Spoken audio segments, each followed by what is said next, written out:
আলহামদুলিল্লাহ, নুরানি তালিমুল কোরআন হাফিজিয়া মাদ্রাসা কর্তৃক আয়োজিত আজকের এই তাফসিরুল কোরআন মাহফিলে সম্মানিত সভাপতি, উপস্থিত মুআজ্জাজ হযরত বুজুর্গ ওলামা একরাম, বিভিন্ন দ্বীনি মাদারিস থেকে আগত আমার প্রিয় ছাত্র ভাইয়েরা, বিভিন্ন গ্রাম অঞ্চল এবং এদেশের বিভিন্ন স্থান থেকে সমাগত দিন প্রিয়, ইসলাম প্রিয় সম্মানিত সুধী, সর্বপ্রথম আল্লাহ পাকের আলিশান দরবারে লাখো কোটি শুকরিয়া যে মহান রব্বুল আলামিন আমাদেরকে সুস্থ রেখে দুনিয়ার সমস্ত রকমের ব্যস্ততা থেকে ফারেক করে, সমস্ত রকমের ঝামেলা থেকে মুক্ত করে রব্বে কারীম আমাদেরকে কোরআনে পাকের মহাব্বতে জান্নাতি পরিবেশে সাম্প্রতিক সময়ে সর্বশ্রেষ্ঠ মানুষ ওলামা একরামের সান্নিধ্যে কিছু সময় কাটানোর জন্য সুযোগ করে দিয়েছেন। ওই মহান মালিকের দরবারে সকলেই শুকর গুজার হই, সকলেই জবান খুলে বলি আলহামদুলিল্লাহ। আমিও আপনাদের সামনে মহাগ্রন্থ, শ্রেষ্ঠ গ্রন্থ কোরআন কারীমের ছোট্ট একটি আয়াতে কারীমা তেলাওয়াত করেছি। রব্বে কারীম যদি তৌফিক দান করেন, তিনার দয়া যদি শামিলে হাল হয়, পুরোটা সময় জুড়ে কোরআন এবং হাদিস থেকে আলোচনা করার জন্য চেষ্টা করব। আল্লাহ তাআলা আমাদের সবাইকে আমলের নিয়তে শ্রবণ করার তৌফিক দান করুক বলি আমিন। মুহতারাম হাজিরিন, পৃথিবীর প্রত্যেকটা মানুষ সফলতা অর্জন করতে চায়। আমরা সবাই সফল কাম হতে চাই, ঠিক না?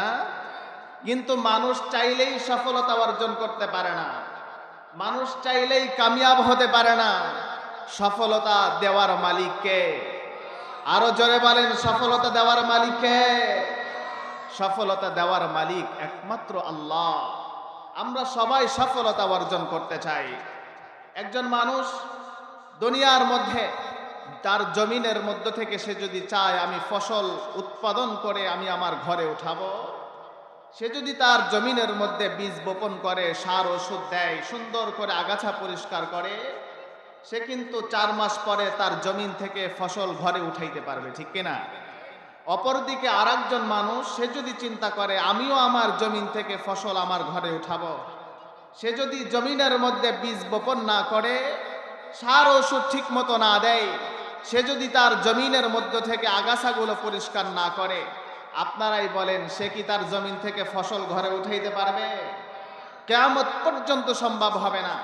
ঠিক তদ্রূপ ভাবে একজন মানুষ আখিরাতে যদি সফলতা অর্জন করতে চায়, আখিরাতে যদি সে কামিয়াব হতে চায়, তাহলে অবশ্যই তাকে আখিরাতের সফলতার বীজ জমিনের মধ্যেই, দুনিয়ার মধ্যেই বপন করতে হবে। আখিরাতের সফলতা অর্জনের জন্য ঈমানের বীজ দুনিয়ার মধ্যে বপন করতে হবে। আর কোন মানুষ যদি দুনিয়ার মধ্যে, দুনিয়ার জমিনের মধ্যে যদি সফলতার বীজ বপন না করে, ঈমানের বীজ বপন না করে, কালিমার বীজ বপন না করে, আল্লাহর কসম কিয়ামত পর্যন্ত ওই ব্যক্তি সফলতা অর্জন করতে পারবে না। মুহতারাম হাজিরিন, আল্লাহ রাব্বুল আলামিন কোরআন কারীমের মধ্যে 4টি কর্মসূচি ঘোষণা করেছেন। রব্বে কারীম বলেন, হে আমার বান্দারা শুনে রাখো, আমি আল্লাহ রাব্বুল আলামিন তোমাদেরকে 4টি কর্মসূচি দিলাম। তোমরা যদি আমার এই 4টি কর্মসূচির উপর আমল করতে পারো, যাও আমি আল্লাহ কথা দিলাম তোমাদের দুনিয়াও সফল, আখিরাতও সফল। তোমাদের দুনিয়া ও আখিরাত সফলতা অর্জন করে আমার জান্নাতের মেহমান বনে যাবে। সুবহানাল্লাহ। তাহলে বোঝা গেল সফলতা অর্জন করতে হলে আল্লাহ রাব্বুল আলামিনের 4টি কর্মসূচির উপর আমল করতে হবে। আল্লাহ রাব্বুল আলামিন বলেন, ইয়া আইয়ুহাল্লাযীনা আমানুসবিরু ওয়াসাবিরু ওয়ারাবিতু ওয়াত্তাকুল্লাহা লাআল্লাকুম তুফলিহুন। আল্লাহু আকবার। আল্লাহ রাব্বুল আলামিন বলেন, ইয়া আইয়ুহাল্লাযীনা আমানুসবিরু, হে আমার ইমানদার বান্দা বান্দিরা, ও আমার প্রিয় বান্দারা, তোমাদেরকে আমি আল্লাহ রাব্বুল আলামিন 4টি কর্মসূচি দিলাম। তোমরা যদি আমার দেয়া এই 4টি কর্মসূচির উপর আমল করতে পারো, যাও আমি তোমাদেরকে কথা দিলাম সফলতার পিছনে তোমাদেরকে ঘুরতে হবে না, দৌড়াইতে হবে না, সফলতা তোমাদের পদচুম্বন করবে। মুসলমান ভাইরা রে আমার, এক নম্বর আল্লাহ রাব্বুল আলামিন বলেন, ইয়া আইয়ুহাল্লাযীনা আমানুসবিরু, হে আমার ইমানদার বান্দা বান্দিরা, ঈমান আনার পরে তোমার উপরে সবচাইতে বড় কাজ হলো ধৈর্য ধারণ করা। আমানুসবিরু, ঈমান আনার পরে ধৈর্য ধারণ করা। ঈমান আনার কারণে তোমার উপরে বিপদ আসতে পারে, মুসিবত আসতে পারে, তুমি বিপদের সম্মুখীন হতে পারো। খবরদার খবরদার, ধৈর্য হারা হলে চলবে না, তোমাকে অবশ্যই ধৈর্য ধারণ করতে হবে। ওয়াসাবিরু, দুই নম্বর আল্লাহ রাব্বুল আলামিন বলেন শুধু ধৈর্য ধরলেই হবে না, ধৈর্যের উপরে অটল অবিচল থাকতে হবে। তিন নম্বর আল্লাহ তাআলা বলেন ওয়ারাবিতু, সর্বদাই যুদ্ধের জন্য প্রস্তুতি গ্রহণ করবে।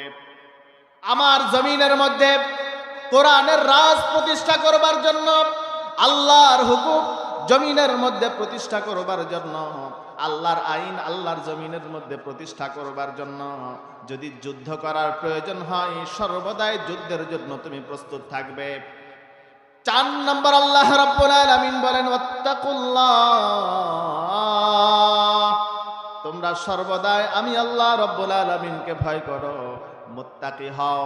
আল্লাহ বলেন লাআল্লাকুম তুফলিহুন, যাও আমি কথা দিলাম তোমাদের দুনিয়াও সফল, আখিরাতও সফল, তোমাদের মোট জান্নাতের মেহমান বনতে দেরি হবে না।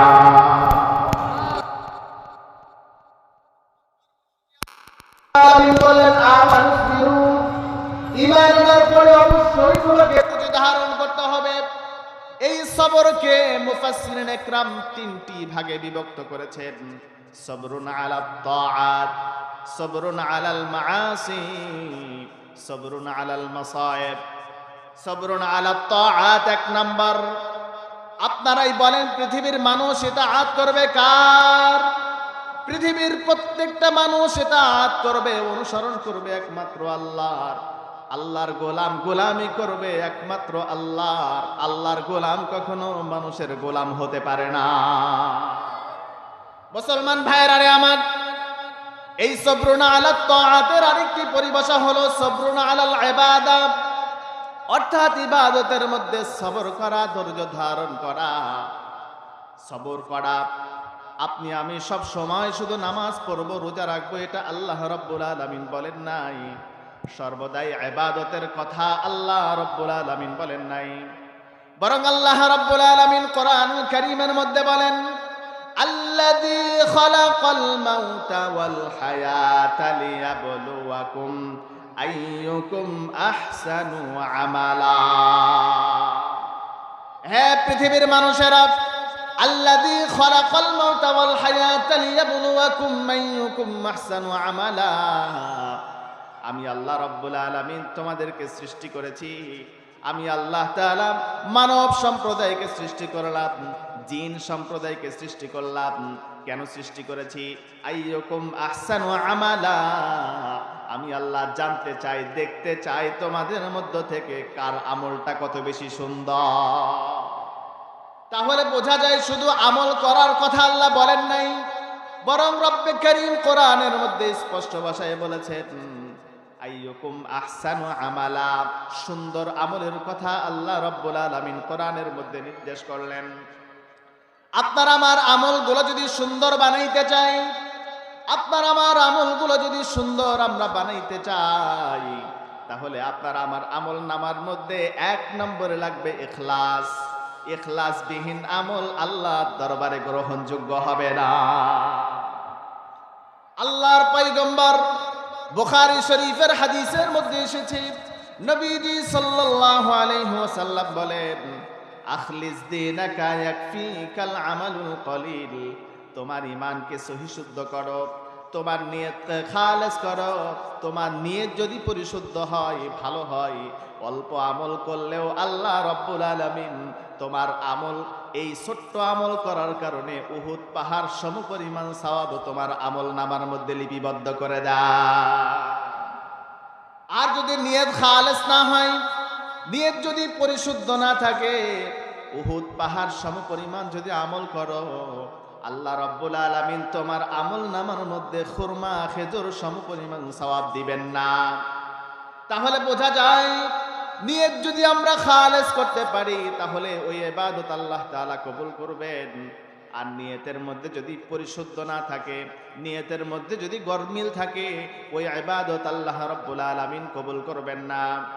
আল্লাহ রাব্বুল আলামিন কোরআনুল কারীমের মধ্যে বলেন, ওয়াকাদিমনা ইলা মা আমিলু মিন আমালিন ফাজআলনাহু হাবাআম মানসুরা।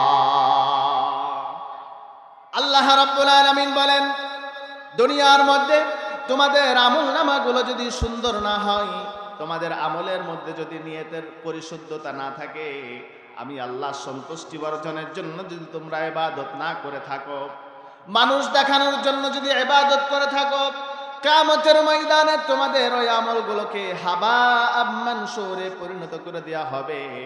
অর্থাৎ ওই আমলগুলো নিশ্চিহ্ন ধুলা বালুর ন্যায় পরিণত হয়ে যাবে। হাবাআম মানসুর কাকে বলা হয়? মুফাসসিরিন একরাম লিখেন, টিনের ঘরের চালের মধ্য দিয়ে সূর্যের আলো যখন ঘরের মধ্যে প্রবেশ করে, ওই আলোর মধ্যে দেখা যায় অনেক রকমের ধুলাবালু উড়তে দেখা যায়। যেই ধুলাবালুগুলো ধরা যায় না, ছোঁয়া যায় না, নিশ্চিহ্ন। আল্লাহ রাব্বুল আলামিন বলেন, ওই ধুলাবালুর নাই, অর্থাৎ কিয়ামতের ময়দানে ইখলাসবিহীন আমলগুলো হাবাআম মানসুরে পরিণত হয়ে যাবে। অর্থাৎ ওই আমলগুলো ধরাও যাবে না, ছোঁয়াও যাবে না, বরং দুনিয়ার মধ্যে ইখলাসবিহীন যে আমলগুলো করা হয়েছিল ওই নিশ্চিহ্ন ধুলাবালির ন্যায় পরিণত হবে, এবং ওই আমলগুলোর কারণে বান্দাকে উপর করে জাহান্নামের মধ্যে নিক্ষেপ করে দেওয়া হবে। মুসলমান ভাইরা রে আমার, 2 নম্বর সবরুন আলাল মাআসি, গুনাহের মধ্যে সবর করা, ধৈর্য ধারণ করা। আহারে, গুনাহ করতে অন্তরের মধ্যে একটু তৃপ্তি অনুভব হয়, গুনাহ করলে অন্তরের মধ্যে ভালো লাগে, মহাব্বত লাগে, মিথ্যা কথা বললে অন্তরের মধ্যে ভালো লাগে, গীবাত করলে একটু ভালো লাগে, চুরি করলে ভালো লাগে, অন্যায়মূলক কাজ যখন সম্পাদন হয় অন্তরের মধ্যে তৃপ্তি অনুভব হয়, টিভি দেখতে ভালো লাগে, কিন্তু আল্লাহ অসন্তুষ্ট হন। সবরুন আলাল মাআসি, গুনাহ করার সময় আল্লাহকে ভয় করা, আল্লাহকে সন্তুষ্টি করার জন্য, আল্লাহকে খুশি করবার জন্য গুনাহ বর্জন করা। মুসলমান ভাইরা রে আমার, সিসি ক্যামেরা যেখানে লাগানো থাকে ওই এলাকার মধ্যে মানুষ অপরাধ করতে চায় না, ওইখান থেকে মানুষগুলো দূরে সরে যায়, চুরি করতে চায় না, বদমাইশি করতে চায় না। কারণ মানুষগুলো সিসি ক্যামেরাকে ভয় করে, তারা জানে আমি যেই কাজই করি না কেন সিসি ক্যামেরার মধ্যে রেকর্ড হয়ে থাকবে। কিন্তু আল্লাহ রাব্বুল আলামিন আপনার আমার সাথে সিসি ক্যামেরা লাগিয়ে রেখেছেন। আমরা যখন যা কিছু করি আল্লাহ সিসি ক্যামেরার মধ্যে লিপিবদ্ধ হয়ে যায়। আল্লাহ রাব্বুল আলামিন বলেন, কুল ইন তুখফু মা ফি সুদুরিকুম আও তুবদুহু ইয়ালামুহুল্লাহ। আল্লাহু আকবার। আল্লাহ রাব্বুল আলামিন বলেন, কুল ইন তুখফু মা ফি সুদুরিকুম আও তুবদুহু ইয়ালামুহুল্লাহ।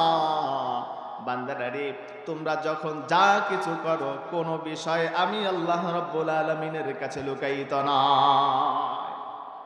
লাহু মা ফিস সামাওয়াতি ওয়া মা ফিল আরদি ওয়া হুয়া আলা কুল্লি শাইইন কাদির।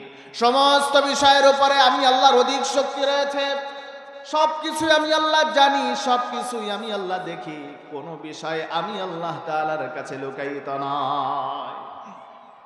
মুসলমান ভাইরা রে আমার, আজকে আমরা যখন অপরাধমূলক কাজ সংগঠন হয়, অপরাধমূলক কাজ যখন সংগঠিত হয়, খারাপ কাজ যখন হয়, গোয়েন্দারা কিন্তু বাধাও দেয় না, নিষেধ করে না।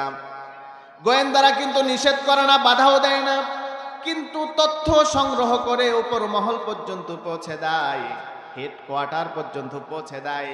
ঠিক তদ্রূপভাবে আল্লাহ রাব্বুল আলামিন আপনার আমার অঙ্গ প্রত্যঙ্গগুলো দান করেছেন। আপনার আমার হাত পা চোখ নাক অঙ্গ প্রত্যঙ্গগুলো আপনার আমার গোয়েন্দা। আমরা যখন যা কিছু করি না কেন আপনার আমার হাত পা চোখ নাকগুলো কিয়ামতের ময়দানে আল্লাহ রাব্বুল আলামিনের কাছে বিচার দায়ের করবে। আল্লাহ রাব্বুল আলামিন বলেন, আল-ইয়াউমা নাখতিমু আলা আফওয়াহিহিম। তোমরা দুনিয়ার মধ্যে যা কিছু করো, যা কিছু সম্পাদন করো, তোমাদের হাত পা গুলো কিয়ামতের ময়দানে আমি আল্লাহর কাছে বলে দিবে। মানুষগুলোর সামনে যখন তাদের আমলনামাগুলো উপস্থিত করা হবে, আমলগুলো যখন তাদের হাতের মধ্যে প্রদান করা হবে, মানুষগুলো বিচলিত হয়ে যাবে, হাই রে, কোথায় চুরি করেছিলাম আজকে কিয়ামতের ময়দানে আমার হাতের মধ্যে, কোথায় কি কাজ করেছিলাম, সব মানুষগুলো যখন দেখতে পাবে, নাফরমান তখন বিচলিত হয়ে যাবে, নাফরমান বান্দাগুলো তখন হতাশ হয়ে যাবে, আর আল্লাহকে বলবে, আল্লাহ, দুনিয়ার মধ্যে তোমার ফেরেশতারা ভুল লিখেছিল, সঠিক লেখে নাই। আমি এখানে চুরি করি নাই, তোমার ফেরেশতারা ভুল লিখেছে। আমি ওখানে ডাকাতি করি নাই, ফেরেশতারা ভুল লিখেছে। আমি গরিবের টাকা মেরে খাই নাই, আমি জনগণের সাথে দুর্নীতি করি নাই, অপরাধ করি নাই, আপনার ফেরেশতারা ভুল লিখেছে, সুতরাং আমি মাসুম, আমি অপরাধ করি নাই। আল্লাহ রাব্বুল আলামিন বলেন, কিয়ামতের ময়দানে আমি আল্লাহ রাব্বুল আলামিন তাদের মুখের মধ্যে মোহর লাগিয়ে দিব। ওয়া তুকাল্লিমুনা আইদিহিম, কথা বলবে তাদের হাত, ওয়া তাশহাদু আরজুলুহুম, সাক্ষী দেবে তাদের পা, বিমা কানু ইয়াকসিবুন, এই হাত আর পা দিয়ে যা কিছু সম্পাদন করেছিল কিয়ামতের ময়দানে সবগুলো খুলে খুলে আল্লাহ রাব্বুল আলামিনের কাছে বলে দিবে। মুসলমান ভাইরানে আমার, আল্লাহ রাব্বুল আলামিন বলেন, শাহিদা আলাইহিম সামউহুম ওয়া আবসারুহুম ওয়া জুলুদুহুম বিমা কানু ইয়াকসিবুন। তোমরা তোমাদের হাত দিয়ে যা কিছু করেছিলা কিয়ামতের ময়দানে হাত আল্লাহ রাব্বুল আলামিনের কাছে বলে দিবে। পা দিয়ে যা কিছু করেছিলা কিয়ামতের ময়দানে পা তোমাদের বিরুদ্ধে আল্লাহ রাব্বুল আলামিনের কাছে বলে দিবে। কোনো বিষয় থেকে তুমি কিয়ামতের ময়দানে পার পাবে না। মুসলমান ভাইরা আমার, দুনিয়াটা হলো পরীক্ষার হল। আল্লাহ রাব্বুল আলামিন বলেন, দুনিয়ার মধ্যে আমি আল্লাহ রাব্বুল আলামিন তোমাদেরকে পরীক্ষা করব। কি দিয়ে পরীক্ষা করবেন? আল্লাহ রাব্বুল আলামিন বলেন, ওয়ালা নাবলুওয়ান্নাকুম বিশাইইম মিনাল খাউফি ওয়াল জু'i ওয়া নাকসিম মিনাল আমওয়ালি ওয়াল আনফুসি ওয়াত তামারাত। আল্লাহু আকবার। আল্লাহ রাব্বুল আলামিন বলেন, ওয়ালা নাবলুওয়ান্নাকুম বিশাইইম মিনাল খাউফ, আমি আল্লাহ রাব্বুল আলামিন তোমাদেরকে পরীক্ষা করব। ভয় দেখে আমি আল্লাহ তোমাদেরকে পরীক্ষা করব। আমি আল্লাহ তোমাদের সম্পদগুলো ধ্বংস সাধনের মাধ্যমে পরীক্ষা করব। ব্যবসার মধ্যে লস ঘটিয়ে দিয়ে তোমাদেরকে পরীক্ষা করব। আমি আল্লাহ রাব্বুল আলামিন বিপদ ও মুসিবত দিয়ে তোমাদেরকে পরীক্ষা করব। আল্লাহ রাব্বুল আলামিন বিপদ থেকে মুক্তির সলিউশন আল্লাহ তাআলা কোরআনের মধ্যে বলে দিচ্ছেন, বান্দারা রে, তোমরা যদি বিপদের মধ্যে পড়ে যাও, তোমাদের সামনে যদি বিপদ এসে উপস্থিত হয়ে যাও, কি করে আমরা বিপদ থেকে বাঁচব? আল্লাহ রাব্বুল আলামিন কোরআনুল কারীমের মধ্যে বলেন, ইয়া আইয়ুহাল্লাযীনা আমানুস্তাঈনু বিস-সাবরি ওয়াস-সালাহ ইন্নাল্লাহা মা'আস-সাবিরিন। আল্লাহ রাব্বুল আলামিন বলেন, বান্দারে, তোমাদের উপর যদি বিপদ এসে যায়, তোমাদের উপর যদি মুসিবত এসে যায়, বিচলিত হয়ে যেও না, হতাশ হয়ে যেও না। নামাজ এবং ধৈর্যের মাধ্যমে আমি আল্লাহর কাছে সাহায্য চাও। মুসলমান ভাইরা আমার, আল্লাহর পয়গম্বরের একজন সহধর্মিনী আমাদের আম্মা জান হযরতে উম্মে সালামা রাদিয়াল্লাহু তাআলা আনহা, তিনার উপরে বিপদ এসেছে, মুসিবত এসেছে, কিন্তু এক মুহূর্তের জন্য তিনি ধৈর্য হারা হন নাই। আমাদের আম্মা জান আল্লাহর পয়গম্বরের সহধর্মিনী আম্মা জান হযরতে উম্মে সালামা রাদিয়াল্লাহু তাআলা আনহা, তিনি বলেন, আল্লাহর পয়গম্বরের বিয়ে হওয়ার আগে আমার বিয়ে হয়েছিল আবু সালামার সাথে। আল্লাহর নবীর সাথে বিয়ে হওয়ার আগে আমার বিবাহ হয়েছিল আবু সালামার সাথে। আবু সালামার সাথে আমার সংসারটা খুব ভালোই চলছিল, ভালোভাবেই অতিবাহিত হচ্ছিল। আবু সালামা বাহির থেকে উপার্জন করে ঘরে আসতো, আর আমি আমার ঘরের কাজগুলো আঞ্জাম দিতাম। দুজনের সংসার খুব সুন্দরভাবে চলছিল, অতিবাহিত হচ্ছিল। আবু সালামা আল্লাহর পয়গম্বরের দরবার থেকে প্রতিদিন নতুন নতুন একটা বিষয় শিখে আসতো, আমাকে শোনাইতো, আমিও আমল করতাম, আমার স্বামী আবু সালামাও আমল করত। একদিন দুপুরবেলা আবু সালামা আল্লাহর পয়গম্বরের দরবার থেকে হাসতে হাসতে ঘরের দিকে অগ্রসর হয়। উম্মে সালামা বলেন, অন্য দিনের চাইতে আজকে তাকে অনেক বেশি খুশি অবস্থায় দেখা যায়। আমি আশ্চর্য হয়ে প্রশ্ন করলাম, ও আবু সালামা, অন্যদিন তুমি ঘরে প্রবেশ করো, এত আনন্দিত অবস্থায় তোমাকে দেখা যায় না, বরং আজকে তোমাকে এত বেশি আনন্দিত অবস্থায় দেখা যাচ্ছে কেন, আমি জানতে চাই। আবু সালামা বলেন, ও উম্মে সালামা, আজকে আল্লাহর পয়গম্বর আমাদেরকে এমন একটা আমল শিক্ষা দিয়েছেন, আমাদের উপরে যদি বিপদ আসে, আমাদের উপরে যদি মুসিবত আসে, আল্লাহ রাব্বুল আলামিন মুসিবতটাকে দূর করে দিবেন। শুধু মুসিবত দূর করবেন তাই নয়, ওই মুসিবতের কারণে, ওই বিপদের কারণে আমাদের যে ক্ষতি হয়ে যাবে, আল্লাহ রাব্বুল আলামিন এর চাইতে আরো উত্তম প্রতিদান দিয়ে আমাদেরকে পুরস্কৃত করে দিবেন। মুসলমান ভাইরা আমার, আবু সালামা বলেন, ও উম্মে সালামা, তুমি আমার সাথে পড়ে নাও, আল্লাহর পয়গম্বর আমাদেরকে শিখিয়েছেন, ইন্না লিল্লাহি ওয়া ইন্না ইলাইহি রাজিউন। সকলেই পড়েন, ইন্না লিল্লাহি ওয়া ইন্না ইলাইহি রাজিউন।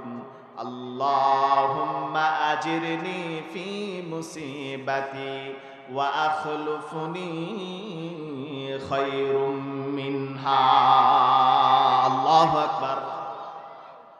উম্মে সালামা বলেন, আমি দোয়াটা ভালোভাবে মনে রাখলাম, দোয়াটাকে আমি খুব সুন্দরভাবে স্মরণ রাখলাম। বেশ কিছুদিন অতিবাহিত হয়ে গেল। আল্লাহর পয়গম্বর সাহাবীদেরকে উহুদের যুদ্ধের জন্য তশকিল করলেন, নির্দেশ করলেন। সাহাবা একরাম যুদ্ধের প্রস্তুতি গ্রহণ করল, সাহাবা একরাম যুদ্ধের জন্য প্রস্তুতি হতে লাগলো। আবু সালামা সাহাবীদের সাথে যুদ্ধে যাওয়ার জন্য প্রস্তুতি গ্রহণ করতে লাগলো। হঠাৎ করে একদিন আল্লাহর পয়গম্বর যুদ্ধের নির্দেশ দিলেন, ও আমার সাহাবীরা, চলো এখনই তোমাদেরকে যুদ্ধে যেতে হবে।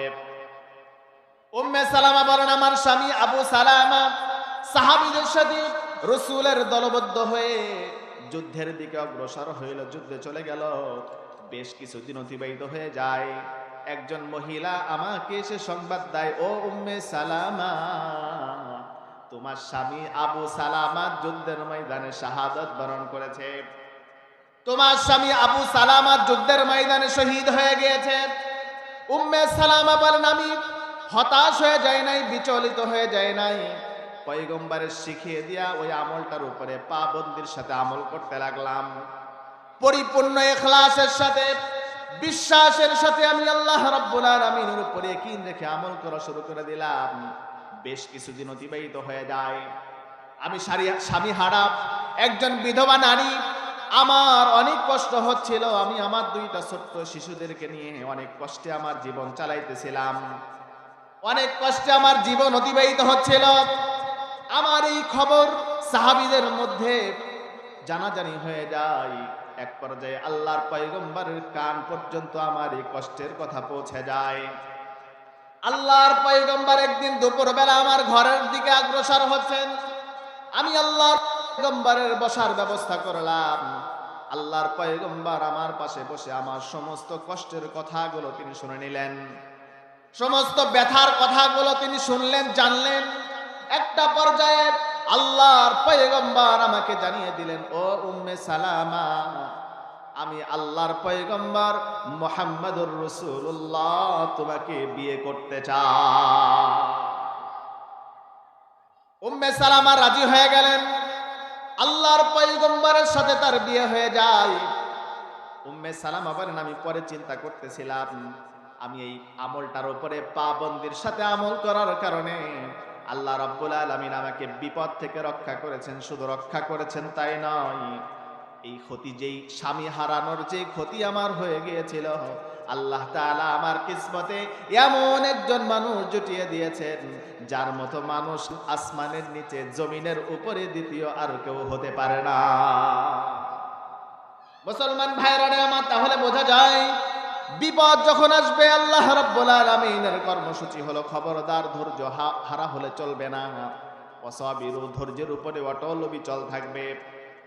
বিপদ ও মুসিবত এসেছে পয়গম্বর হযরতে দাউদ আলাইহিস সালামের উপরে, আরো বিপদ এসেছে হযরতে আইয়ুব আলাইহিস সালামের উপরে। 1 বছর 2 বছর নয়, 18টা বছর পর্যন্ত রোগাক্রান্ত হয়ে গিয়েছেন। পুরা শরীরের গোশতগুলো পচে গিয়েছে, কীড়া তৈরি হয়ে গিয়েছে। তিনি ধৈর্য হারা হন নাই। হযরতে আইয়ুব আলাইহিস সালামের জিহ্বার মধ্যেও যখন কীড়া ধরে যায়, পোকা ধরে যায়, পয়গম্বর হযরতে আইয়ুব আলাইহিস সালাম আল্লাহ রাব্বুল আলামিনের কাছে দরখাস্ত করে বলেন, প্রভু গো, পুরা শরীরটা পচে গিয়েছে, অভিযোগ করি নাই। পুরা শরীরের মধ্যে পোক তৈরি হয়ে গিয়েছে, কোনো অভিযোগ তোমার কাছে করি নাই। ওগো আল্লাহ, আমার জিহ্বার মধ্যেও যদি পোকা হয়ে যায়, তোমার মতো আল্লাহর নামের জিকির আমি কি দিয়ে করব?